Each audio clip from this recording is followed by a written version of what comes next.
Hello everyone, I am Jyotiranjan Paikrai from Mechanical Department. Today I am going to give a lecture on welding process. तो video पूरा देखिए। Video में अगर कोई भी doubt हो तो आप लोग मुझे कमेंट सेक्शन में पूछ सकते हैं। चलिए शुरू करते हैं। आज हम लोग वेल्डिंग प्रोसेस के बारे में अभी डिस्कस करेंगे। वेल्डिंग प्रोसेस क्या होता है, उसका क्लासिफिकेशन एंड उसका वेल्डिंग जॉइंट के बारे में हम लोग आज डिस्कस करेंगे। तो फर्स्ट हम लोगों को ये पता चलना चाहिए तो what is welding, what is welding. और दूसरा चीज़ क्या है, उसके दूसरा चीज़ किसके बारे में है, टाइप्स ऑफ वेल्डिंग प्रोसेस।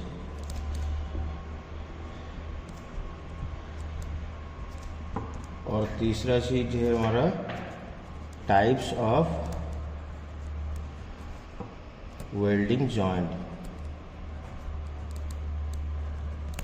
ठीक है, अभी पहले हम लोगों को ये पॉइंट 1 के बारे में अभी हम लोग डिस्कस करेंगे, जो क्या है welding. What is welding.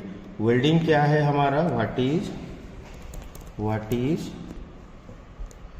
Welding. Welding है हमारा क्या, it's a method of joining of two metals. मतलब दो मेटल को हम लोग जॉइन करेंगे, उसको हम लोग वेल्डिंग कह सकते हैं। और ये एक परमानेंट जॉइंट है। फर्स्ट पॉइंट हमारा क्या है, method of joining two similar और डिसिमिलर मेटल्स। दूसरा पॉइंट क्या है हमारा, ये जो जॉइंट होगा ये हमारा एक परमानेंट जॉइंट होगा, ये होगा हमारा परमानेंट जॉइंट होगा। और तीसरा जो होगा, तीसरा पॉइंट हमारा क्या होगा, ये वेल्डिंग हमारा कैसे हो सकता है, आइदर हम लोग हीट को यूज करके हम लोग वेल्डिंग कर सकते हैं, नहीं तो प्रेशर को यूज करके हमारा वेल्डिंग कर सकते हैं, हीट और प्रेशर। और तीसरा और जो चौथा पॉइंट है, जो फोर्थ पॉइंट है, और उसमें हम लोग क्या कर सकते हैं, उसमें हम लोग ये जो वेल्डिंग प्रोसेस में हम लोग फिलर मटेरियल में और may not be used, may be added. मतलब हम लोग इसमें फिलर मटेरियल यूज कर सकते हैं जहाँ पे ज़रूरत होगा। तो अभी चलते हैं हमारा सेकेंड पॉइंट पे। अभी हमारा ये फर्स्ट पॉइंट खत्म हो गया। अभी हमारा सेकेंड पॉइंट जो था क्या था, type of welding process. Type of welding process, चलिए उसके बारे में डिस्कस करते हैं। Type of welding process is divided by two parts. First one is our fusion welding process,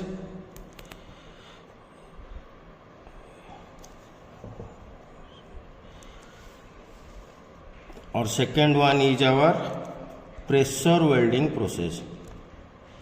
अच्छा, फ्यूजन का मतलब क्या है और प्रेशर का मतलब क्या है, फ्यूजन वेल्डिंग, और ये हमारा प्रेशर वेल्डिंग। फ्यूजन वेल्डिंग में क्या है, जहां पे हम लोग मेल्ट करते हैं, मतलब हमारा फिलर मटेरियल हो या बेस मेटल हो, जहां पे हम लोग हीट यूज करके उसको मेल्ट करके जो वेल्डिंग बनाते हैं, इसको हम लोग फ्यूजन वेल्डिंग बोलते हैं। मतलब जहाँ पे हम लोग मेल्ट करते हैं उसको हम लोग फ्यूजन वेल्डिंग बोलते हैं। और जहाँ पे हम लोग हीट यूज करके, प्रेशर को यूज करके हम लोग वहाँ पे जहाँ पे वेल्डिंग यूज करते हैं उसको हम लोग प्रेशर वेल्डिंग बोल सकते हैं। अच्छा, फ्यूजन वेल्डिंग हमारा कौन सा वेल्डिंग है, हमारा जो गैस वेल्डिंग है वो हमारा फ्यूजन वेल्डिंग के अंदर आएगा। गैस वेल्डिंग, आर्क वेल्डिंग भी हमारा फ्यूजन वेल्डिंग के अंडर आ जाएगा। और लेजर बीम वेल्डिंग भी हम लोग फ्यूजन वेल्डिंग में ले सकते हैं। लेजर बीम वेल्डिंग को भी हम लोग फ्यूजन वेल्डिंग में उसको क्लासिफाई कर सकते हैं। अभी चलते हैं हम लोग प्रेशर वेल्डिंग के अंदर। हाँ, हमारा फ्यूजन वेल्डिंग में भी इलेक्ट्रॉन बीम वेल्डिंग भी हमारा आ सकता है, किसमें, फ्यूजन वेल्डिंग में भी आ सकता है, जिसको हम लोग इलेक्ट्रो बीम वेल्डिंग, EBW उसको हम लोग शॉर्ट फॉर्म में बोल सकते हैं। और यहाँ पे प्रेशर वेल्डिंग में हमारा बहुत इंपॉर्टेंट वेल्डिंग आता है हमारा रेजिस्टेंस वेल्डिंग। सेकेंड में आ जाएगा हमारा फ्रिक्शन वेल्डिंग। थर्ड में हमारा फ्रिक्शन वेल्डिंग भी हमारा आ सकता है, डिफ्यूजन वेल्डिंग भी आ सकता है, अल्ट्रासोनिक बीम वेल्डिंग जो होता है, अल्ट्रासोनिक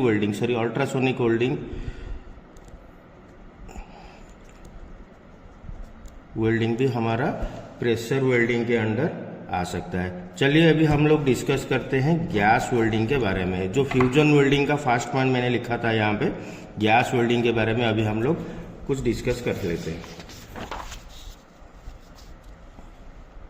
तो गाइस मैंने अभी डायग्राम पहले से बना दिया, अगर वीडियो के अंदर बनाया होता तो ज़्यादा टाइम टेकन होता, इसलिए मैंने डायग्राम पहले बना दिया। और यहाँ पे ये जो देख सकते हैं ये हमारा है वेल्डिंग प्रोसेस। अच्छा, वेल्डिंग प्रोसेस में ये हमारा जो गैस वेल्डिंग प्रोसेस है, गैस वेल्डिंग प्रोसेस का ये उसका डायग्राम है। यहाँ पे देख सकते हैं 2 सिलेंडर है, एक ये जो पाइप है उसको हम लोग होस पाइप बोल सकते हैं। ये हमारा टीप है जहाँ पे हमारा फ्लेम निकलेगा। ये जो फ्लेम यहाँ पे होता है वो हॉट फ्लेम होता है। और ये देख सकते हैं यहाँ पे मैंने ये जो 2 सिलेंडर लिया है उसमें एक रेड सिलेंडर है और एक ब्लैक सिलेंडर है।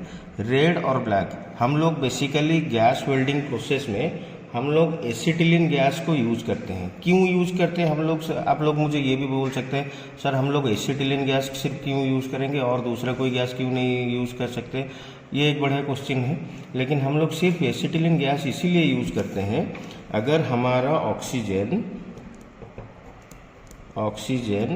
और एसिटिलीन गैस अगर हम लोग यूज करेंगे तो हमारा जो टेम्परेचर निकलेगा, पता है आपको कितना टेम्परेचर निकला? वो मैक्सिमम 3500 डिग्री सेल्सियस को हम लोग उसमें से टेम्परेचर निकाल सकते हैं। लेकिन अगर ऑक्सीजन को अगर हम लोग हाइड्रोजन के साथ मतलब बॉन्ड करेंगे तो हम लोगों को जो टेम्परेचर मिलेगा वो 2500 डिग्री सेल्सियस के आसपास हम लोग उसका टेम्परेचर निकाल सकते हैं। अगर ऑक्सीजन को हम लोग कोई भी नेचुरल गैस से यूज़ करेंगे, बॉन्ड करेंगे, तो हम लोगों को 2000 डिग्री सेल्सियस तक टेम्परेचर मिल सकता है। तो हमारा यहाँ पे ज़्यादा टेम्परेचर कहाँ पे है? हमारा एसिटिलीन में है। तो हम लोग एसिटिलीन गैस को यहाँ पे गैस वेल्डिंग में मोस्टली यूज़ करते हैं। तो यहाँ पे अभी डायग्राम पे एक बार चले जाते हैं। ये है हमारा क्या? ये हमारा है रेड सिलेंडर, ये हमारा है ब्लैक सिलेंडर। रेड सिलेंडर का मतलब क्या है? जो फ्लेमेबल गैस होता है उसको हम लोग हमेशा रेड सिलेंडर में उसको रखते हैं। और ब्लैक सिलेंडर मतलब हमारा जो ऑक्सीजन होता है वो हमारा ब्लैक सिलेंडर होता है। जहाँ पे भी वर्कशॉप पे अगर आप लोग काम करेंगे तो वहाँ पे आप लोग ये कलर के जरिए से आप लोगों को सिलेंडर का मतलब पता चलेगा ये कौन सा सिलेंडर कौन सा मतलब गैस है उसमें। तो ब्लैक सिलेंडर में हमारा रहेगा ऑक्सीजन जिसको हम लोग O2 बोलते हैं, और रेड सिलेंडर में हमारा फ्लेमेबल गैस रहेगा जिसमें हम लोग एसिटिलीन गैस यूज करते हैं जो हो जाएगा C2H2। अच्छा, ये आप देख सकते हैं यहाँ पे 2 प्रेशर वाल्व है जिसमें एक प्रेशर वाल्व का काम क्या है? तुम्हारा सिलेंडर के अंदर कितना प्रेशर है उसको मेजर करने के लिए, और ये जो दूसरा प्रेशर वाल्व है उसको वो जो बाहर जो होस पाइप में कितना प्रेशर में हम लोग गैस फ्लो करते हैं उसको मेजरमेंट करने के लिए। उसी तरह ये ब्लैक सिलेंडर में भी 2 रेगुलेटर लगा, सॉरी 2 हमारा कंट्रोल वाल्व लगा होता है, और ये होता है हमारा रेगुलेटर। रेगुलेटर मतलब कितना चाहिए उसी हिसाब से हम लोग उसको एडजस्ट करेंगे। और ये हो गया होस पाइप, एक होस पाइप यहाँ पे और दूसरा होस पाइप यहाँ पे है जो ऑक्सीजन को एक कैरी करता है और एसिटिलीन को कैरी करता है। ये हमारा जो वाल्व है, ये जो दोनों है ये कंट्रोल वाल्व है। यहाँ पे भी हम लोग कंट्रोल कर सकते हैं ऑक्सीजन और एसिटिलीन को। और ये जो पार्ट है इसको हम लोग बोलते हैं वेल्डिंग टॉर्च।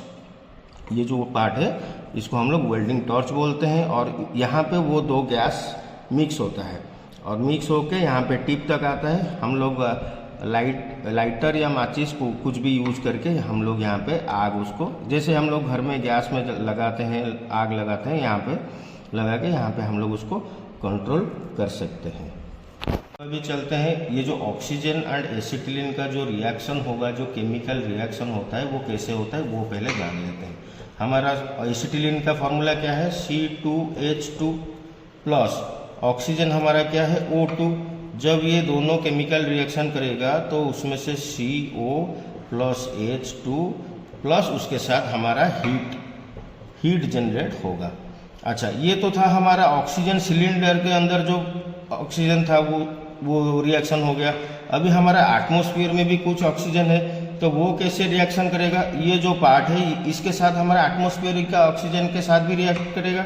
तो यहाँ पे हो जाएगा क्या, 2CO प्लस H2 प्लस, जब ये ऑक्सीजन हमारा एटमॉस्फेयर में जो ऑक्सीजन है उसके साथ रिएक्ट करेगा तभी क्या होगा, CO2 कार्बन डाइऑक्साइड निकल जाएगा, हाइड्रोजन अलग हो जाएगा और उसमें से हमारा हीट निकल जाएगा। ये हमारे एग्जाम में भी पूछ सकता है, chemical reaction of gas welding process, मतलब ऑक्सीजन एंड एसिटिलीन का केमिकल रिएक्शन भी एग्जाम में पूछ सकता है। ये केमिकल रिएक्शन थोड़ा याद रखना। देखिए यहाँ पे अभी हम लोग डिस्कस करेंगे, ये जो यहाँ पे फ्लेम निकलता है उस फ्लेम के बारे में हम लोग अभी डिस्कस करेंगे। यहाँ पे मैंने वो फ्लेम को बड़ा करके एक ड्रॉ कर दिया है। यहाँ पे आप लोग देख सकते हैं 3 टाइप का हमारा फ्लेम निकलता है, ठीक है। हमारा जो गैस वेल्डिंग के अंदर से जो फ्लेम निकलता है, हम लोग जो फ्लेम यूज़ करते हैं वो 3 टाइप का फ्लेम ऐसे निकलता है। एक फास्ट, ऐसे एक छोटा सा टिप ऐसे कोन होके आता है, वो फास्ट जो पार्ट है, ये हमारा फास्ट जोन है, और ये हमारा सेकेंड जोन है, और ये हमारा आउटर एनवलप उसको भी बोल सकते हैं। 3 टाइप का हमारा जोन होता है। फास्ट जो जोन होता है उसको हम लोग न्यूट्रल फ्लेम भी कह सकते हैं, और दूसरा जो जोन है उसको हम लोग ऑक्सीडाइजिंग फ्लेम बोल सकते हैं, और तीसरा फ्लेम को हम लोग कार्बोराइजिंग फ्लेम बोल सकते हैं। अच्छा, न्यूट्रल फ्लेम में क्या होता है, जो न्यूट्रल फ्लेम होता है उसका कलर हमें थोड़ा ब्लू दिखाई देता है, ब्लू कलर। और ये जो ऑक्सीडाइजिंग होता है, ऑक्सीडाइजिंग जोन जो होता है उसको हम लोग रेड या ऑरेंज के जैसा वो दिख सकता है। और ये जो कार्बोराइजिंग फ्लेम है, ये पूरा आउटर एनवलप भी उसको बोल सकते हैं। कार्बोराइजिंग फ्लेम में उसको हम लोग येलो कलर का थोड़ा दिखेगा, और उसका टेम्परेचर भी उसी के हिसाब से वैरी करता है। जो न्यूट्रल फ्लेम होता है उसका टेम्परेचर मैक्सिमम 3000 से 3500 डिग्री सेल्सियस तक जा सकता है, और ये जो ऑक्सीडाइजिंग फ्लेम है वो 2200 डिग्री सेल्सियस से 2500 डिग्री सेल्सियस तक जा सकता है, और ये जो कार्बोराइजिंग फ्लेम है वो 1600 डिग्री से 1800 डिग्री सेल्सियस तक उसका टेम्परेचर जा सकता है। अच्छा, ये जो फ्लेम है वो भी कैटेगराइज किस हिसाब से किया गया है। हम लोग जो गैस यूज करते हैं हमारा oxygen gas and acetylene gas, उसका फ्लो के हिसाब से हम लोग उसको 3 टाइप्स में उसको डिवाइड किए हैं। जिस फ्लेम में ऑक्सीजन का मात्रा ज़्यादा रहेगा, मतलब ऑक्सीजन एंड एसिटिलीन का मात्रा सेम रहेगा, मतलब सेम परसेंटेज में जब आएगा तो वो 1:1, जब 1:1 रहेगा तभी जो फ्लेम प्रोड्यूस होगा वो हो जाएगा हमारा न्यूट्रल फ्लेम। ऑक्सीडाइजिंग फ्लेम का मतलब क्या है, ऑक्सीडाइजिंग फ्लेम प्रोड्यूस कैसे होता है, जहाँ पे हमारा ऑक्सीजन का परसेंटेज एसिटिलीन से ज़्यादा रहेगा। मतलब ये जो ऑक्सीजन का मात्रा सपोज 1.2 होगा, तब हमारा एसिटिलीन का मात्रा कितना होगा, 1 होगा, तभी हमारा वो जो फ्लेम प्रोड्यूस होगा उसको हम लोग ऑक्सीडाइजिंग फ्लेम भी कह सकते हैं। और ये जो कार्बोराइजिंग फ्लेम है वो कैसे प्रोड्यूस होता है, जिस फ्लेम में हमारा ऑक्सीजन का परसेंटेज कम होगा उसको हम लोग कार्बोराइजिंग फ्लेम बोल सकते हैं। एग्जाम्पल, सपोज हमारा ऑक्सीजन का मात्रा है 0.8%, तभी हमारा एसिटिलीन का मात्रा होगा 1%। मतलब ऑक्सीजन से हमारा एसिटिलीन का मात्रा ज़्यादा है, इसीलिए हम लोग उसको जो फ्लेम जो प्रोड्यूस होगा उसको हम लोग कार्बोराइजिंग फ्लेम कह सकते हैं। तो गाइज, ये था आज का हमारा video lecture about gas welding process. अभी दूसरे क्लास में हम बाकी का सारा सब्जेक्ट डिस्कस करेंगे, तो मिलते हैं दूसरे वीडियो में।